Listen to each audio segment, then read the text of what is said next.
नमस्कार, मी सुनील गुडविंदे आपले सर्वांचे पुन्हा एकदा स्वागत करतो एका नवीन व्हिडिओमध्ये. खरं म्हणजे आज एक निवांत क्षण होता.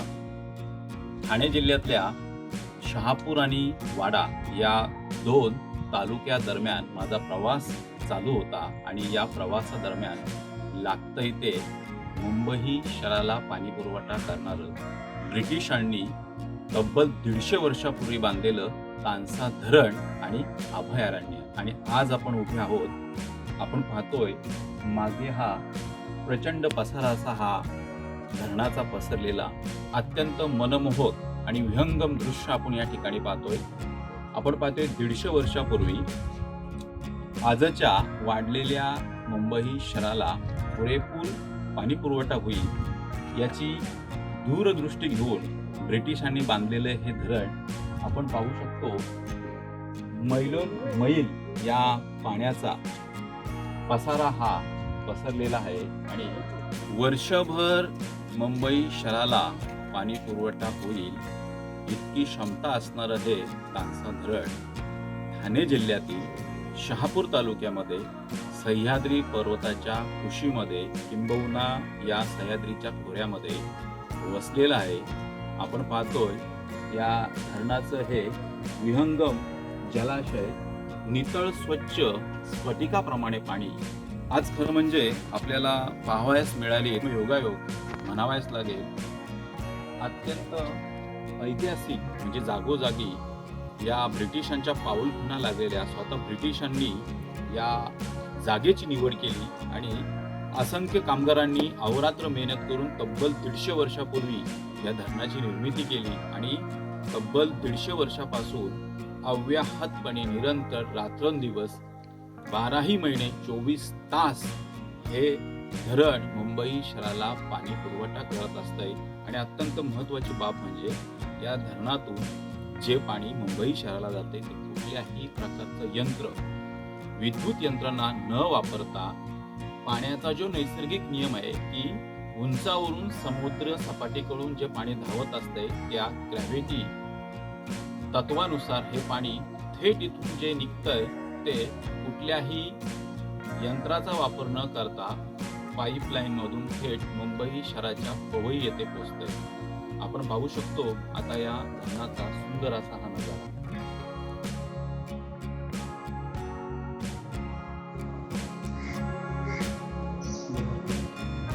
आपण आता पाहतोय ते या धरणाचं विहंगम दृश्य.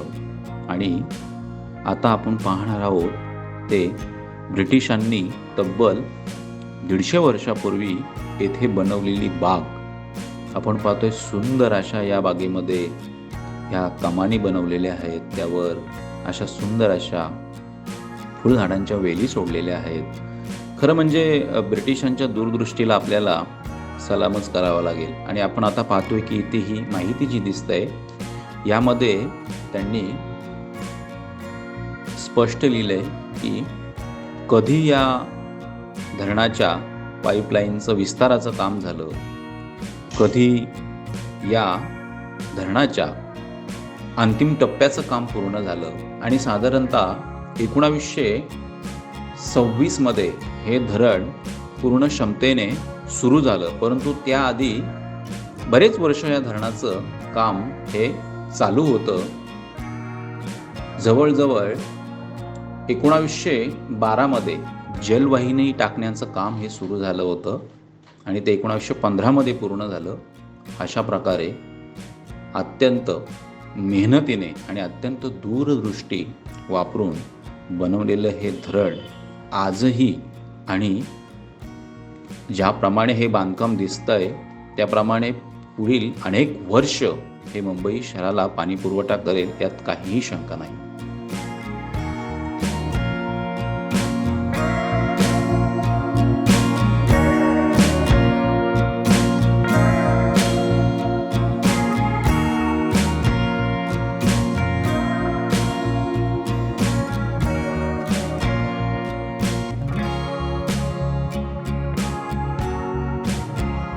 धरणाचा परिसर पाहिल्यानंतर आता आपण पाहणार आहोत ब्रिटिशांनी तब्बल 150 वर्षापूर्वी स्थापन केलेले विश्रामगृह म्हणजेच रेस्ट हाऊस.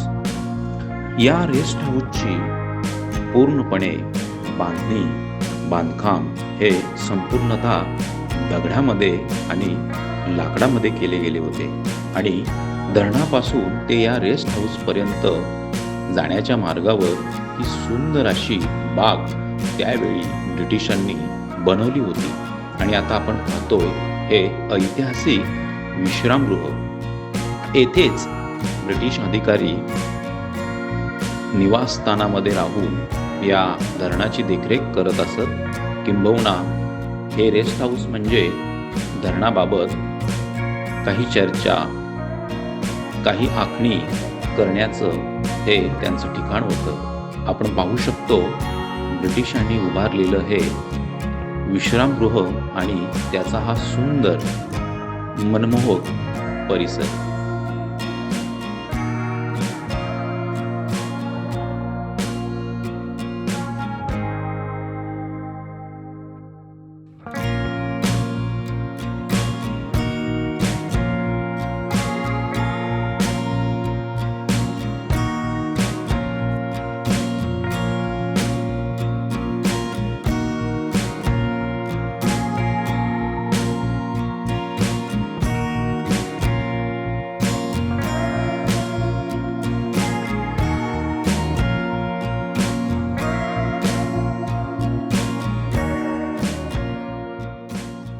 आपण आता पाहतोय धरणाच्या बंधाऱ्याच्या खालचा परिसर आहे आणि इथे पाहतोय सुंदर असं भगवान शंकराचं मंदिर इथल्या कर्मचाऱ्यांनी उभारलेलं आहे. सुंदर असा निसर्गरम्य, अतिशय शांत, मनाला अतिशय चैतन्य आणि उत्साह देणारा हा परिसर आपण पाहतोय. आणि समोर आपल्याला दिसते की धरणाच्या बंधाऱ्याची भिंत. आपण जरा जवळ जाऊन पाहू.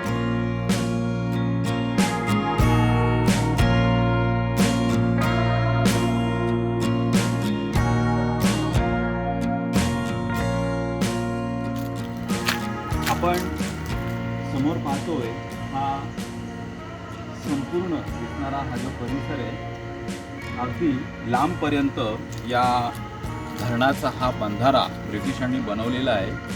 तब्बल 39 दरवाजे असलेले हे धरण स्वयंचलित दरवाजे म्हणजे पाण्याची पातळी ही विशिष्ट उंचीपर्यंत आली असता पाण्याच्या आणि हवेच्या दाबामुळे हे दरवाजे उघडले जातात आणि अतिरिक्त पाणी हे वरून कोसळून खाली नदी मार्गे पुढे निघून जात आहे. आणि अत्यंत महत्त्वाची गोष्ट म्हणजे आपण पाहू शकतो की ही पाईपलाईन आणि ह्या पाईपलाईनचे वाल येथूनच संपूर्ण मुंबई शहराला पाणी पुरवठा होतो आणि इथून या पाईपलाईनची सुरुवात होते आणि या पाईपलाईन मार्गे हे पाणी पुढे असे मुंबई शहराला पुरवले जाते.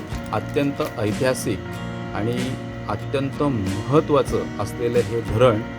आणि आपण पाहत असलेलो हीच ती पाईपलाईन की त्या पाईपलाईनचं महत्त्व, चर्चा असेल, तिचा अभ्यास असेल, जगभर केला जातो. चला तर मग आता आपण पुढे अधिक माहिती घेऊया.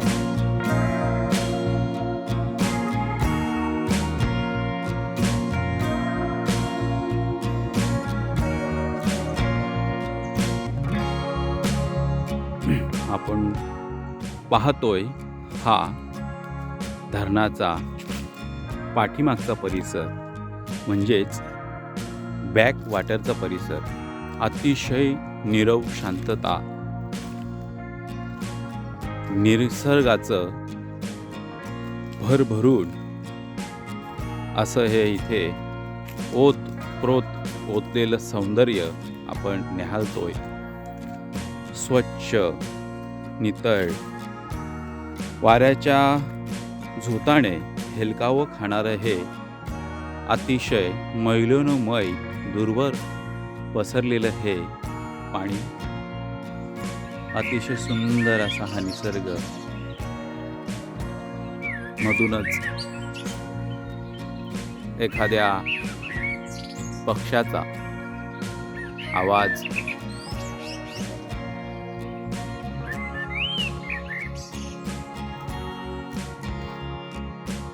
मनाला नीरव शांतता प्रदान करणारा हा परिसर ठाणे जिल्ह्यातील शहापूर तालुक्यातील तानसा अभयारण्य तथा तानसा धरणाच्या पाठीमागचा हा सर्व निसर्ग संपन्नतेने भरलेला प्रदेश आपण पाहतोय. अतिशय सुंदर मनमोहक असं हे निसर्गाचं रूप आपण या ठिकाणी पाहतोय, निहाळतोय. आणि इकडे आपण पाहतोय हे घळ्यांघळ्यांमध्ये पसरलेलं हे धरणाचं पाणी.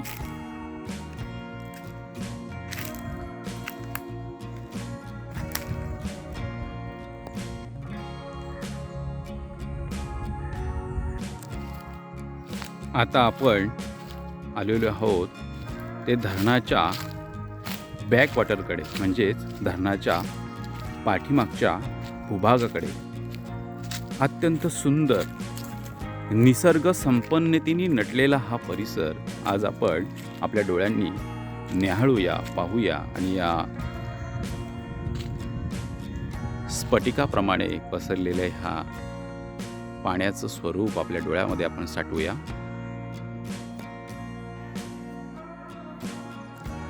आपण आता पाहत आहोत धरणाच्या बॅकवॉटर म्हणजे पाठीमागच्या भागामध्ये सुंदर अशी कुरणे तयार झालेली आहेत आणि इथे वर्षभर जनावरे चरत असतात. हे चित्र पाहताना अगदी असा भास होतो की आपण जणू काही परदेशामध्येच फिरत आहोत की काय.